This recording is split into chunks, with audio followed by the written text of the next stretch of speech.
Good afternoon, ladies, gentlemen, and non-binary peoples. This is Bronson's By Any Means Necessary Fantasy Football Talk. Sorry, I just brushed my teeth. Feel like I got toothpaste on my mustache.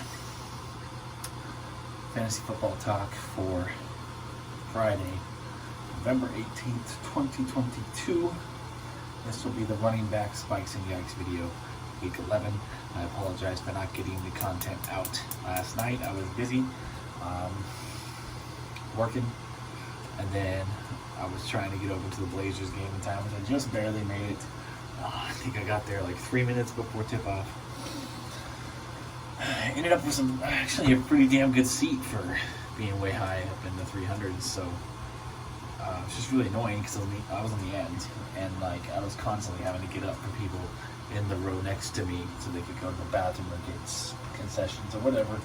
But definitely not disappointed with the seat. Wasn't disappointed with the game. It was a good game. Got to see Kevin Durant for the first time in my life live, so that was nice. And Ben Simmons, we all trolled very mercilessly, which, I mean, does he really have mental health problems? I think most of us don't really believe him.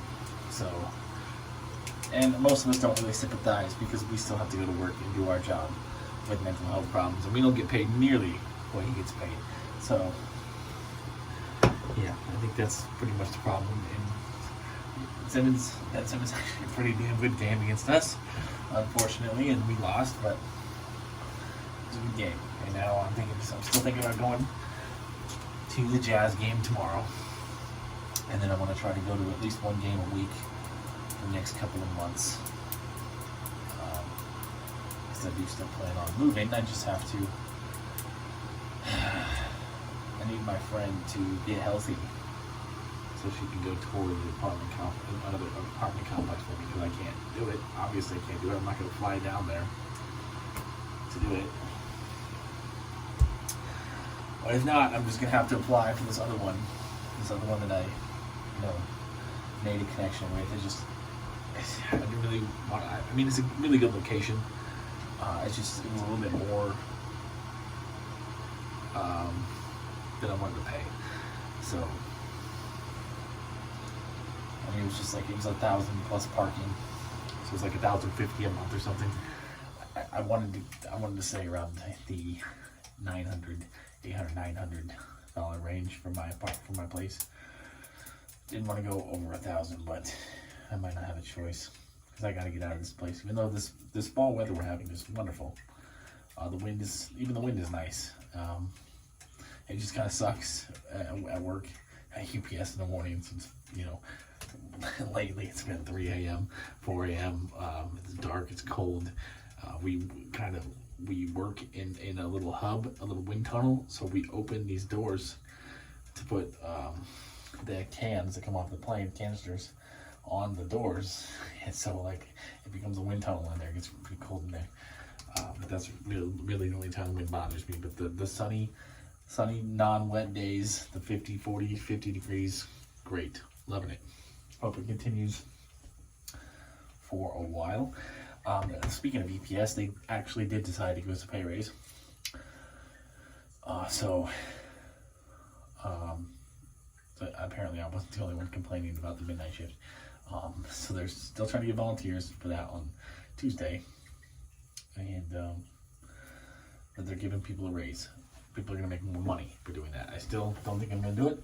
I'm not that desperate for money that I'm going to sacrifice my sleep, come in at midnight, and work until 7 a.m. and then sleep and then try to Uber all night. Now I gotta have some kind of time for myself. So I don't think I'm gonna do it.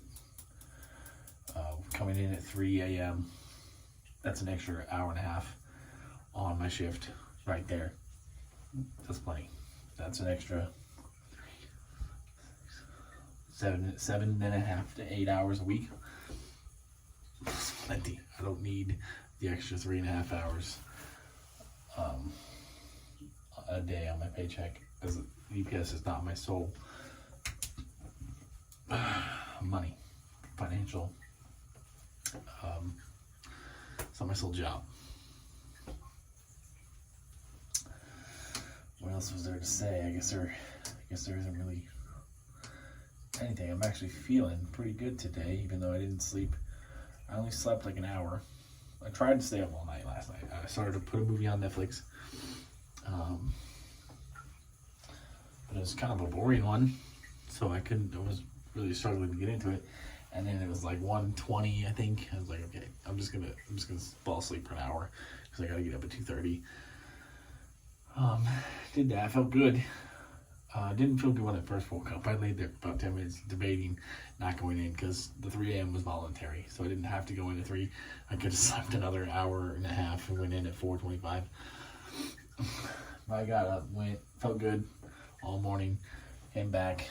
I had trouble falling asleep when I got home, but eventually I did. Woke up noon, rolled out of bed finally about 12:30. Went out to Uber for an hour and a half, 1 o'clock to 2:30. Feeling good, feeling fine. See how I feel later on. I definitely need to make a lot of money this weekend because I'm not, so far,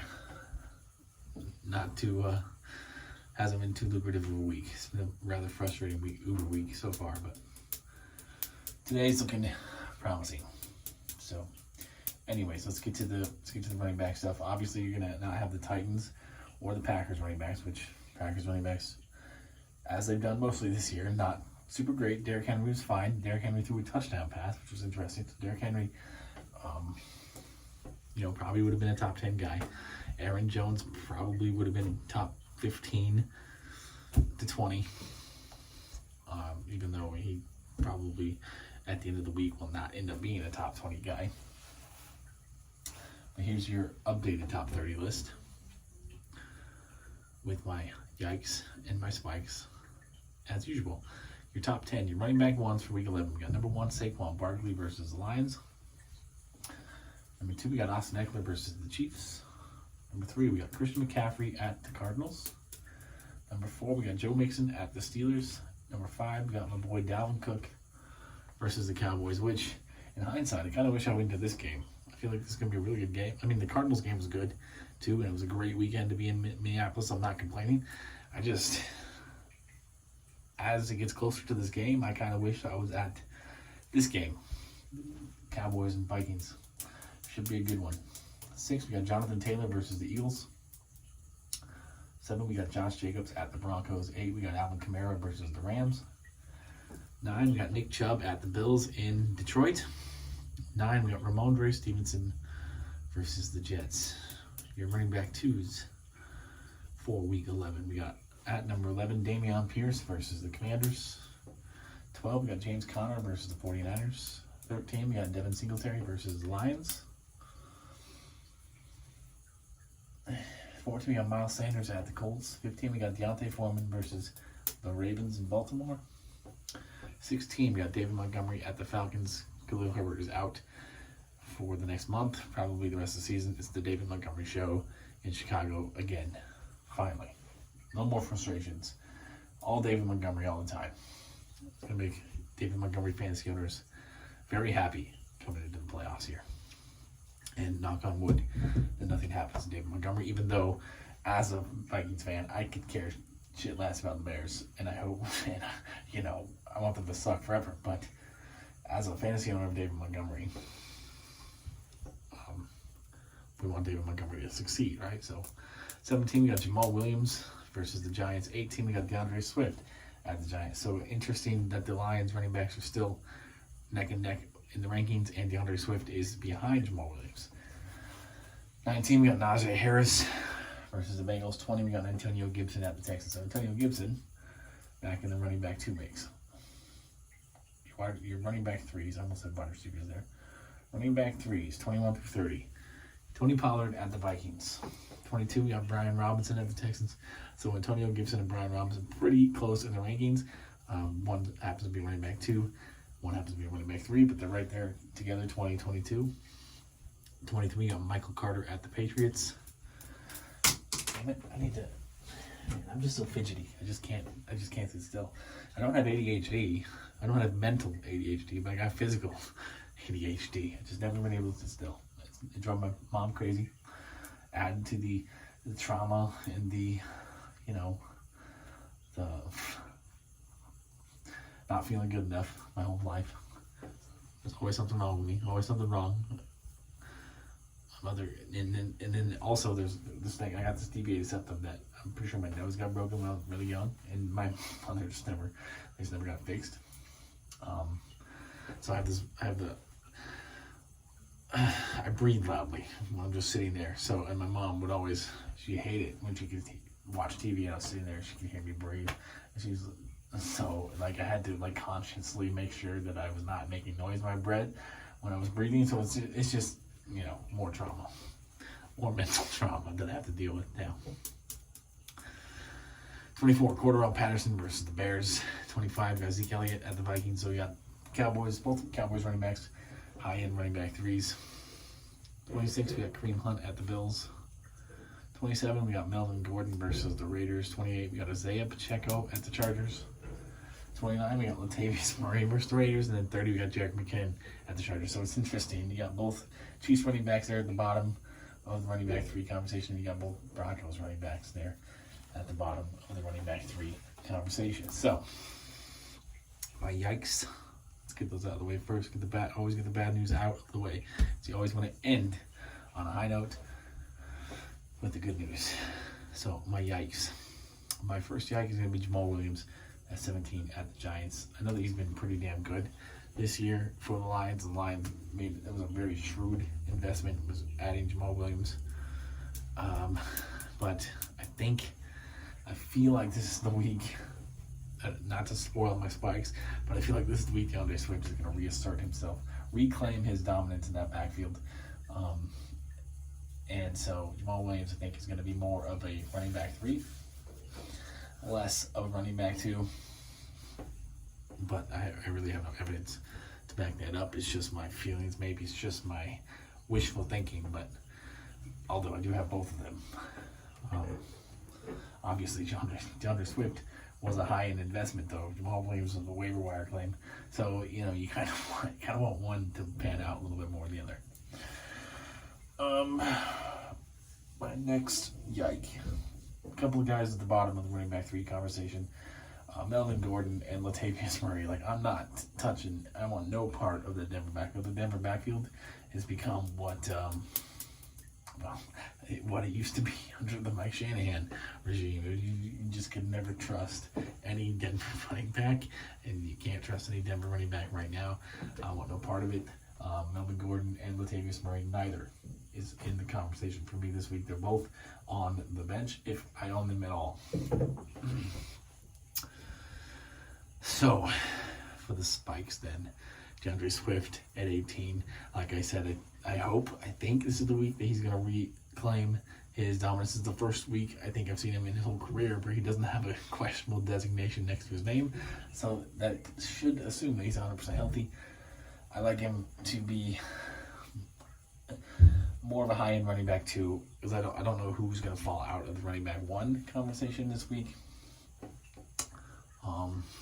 So I got DeAndre Swift at more like running back, probably 12. So I'm moving him up the ranks to 18. From 18 to 12. And since I'm dropping Jamal Williams out of the running back 2 conversation and into the running back 3 conversation, I've got to move somebody up into the running back 2 mix, right? So I'm moving Cordero Patterson up into the running back 2 conversation. I think that the way that he's been utilized in Arthur Smith's tenure with the Falcons has been really interesting and really unique. He's been it's been a very fantasy friendly, very fantasy relevant role. I don't know if he was 100% healthy last week. That's why he wasn't super productive. I'm thinking with the extra week, he's going to step back into being the player that he was pre-injury. And, the Bears defense, nothing to be too concerned about if you're Cordero Patterson and Cordero Patterson owners. So I like Cordero Patterson to be the top 20 back. And then my other spikes, a couple of guys outside the top 30. Starting with the Ravens running backs, Gus Edwards, Kenyon Drake. It's hard to tell who's going to be the guy, but whichever one it is definitely a flex-worthy running back, definitely a top 30 guy. If you have either of them, it's probably worth taking a chance on over those Denver running backs, or even probably those Kansas City running backs. And so I like them as top 30, both top 30 plays. And then Elijah Mitchell at 33. As I said in my waiver wire video, he got a lot of work his first game back, even with Christian McCaffrey out there. So I think the coaching staff really likes him. They recognize that he's a very useful weapon. So I think they're going to continue to give enough work to Elijah Mitchell, and he's talented enough to produce with the work that he gets to be a flex worthy running back. I would definitely have him. Probably not super high, but I might put him. I might put him at 20, 27. Definitely ahead of the Chiefs guys. Definitely ahead of the Denver running backs.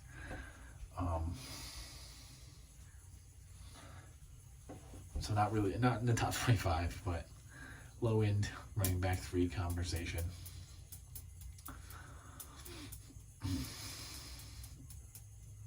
But Gus Edwards may not play; he's still questionable. So if that's the case, then obviously Kenyon Drake is the guy, and obviously Kenyon Drake becomes a top 30 running back at that point. Excuse me. But yeah, I guess that's it. I guess that's all I got, and that's it for the week. Then I've done all the positions. I'll see you guys next Tuesday, unless I do a basketball video on Monday, which I highly doubt it. So, yeah, it's kind of sad. The season's winding down. I really look forward to fantasy football season all year, and it just feels so short. But, yeah, hopefully I can win some money again this year. That'd be great. But really, I just want to make the playoffs in my money league. That's really my goal every year. Just make the playoffs. It's embarrassing to not make the playoffs. So, but winning is nice. Winning money is nice too. So, all right, peace, love, and nacho fries. I need to finish my movie from last night. It's like 35 minutes left or something. It's a Jason Statham movie called Wild Card. I never even heard of it. I think it's new on Netflix, and I was just like, that sounds interesting. But it really wasn't. It's pretty damn boring, but maybe the ending will be better. And now that I'm much more awake, who knows? We'll see. So have a good day. Thanks for watching. Bye-bye.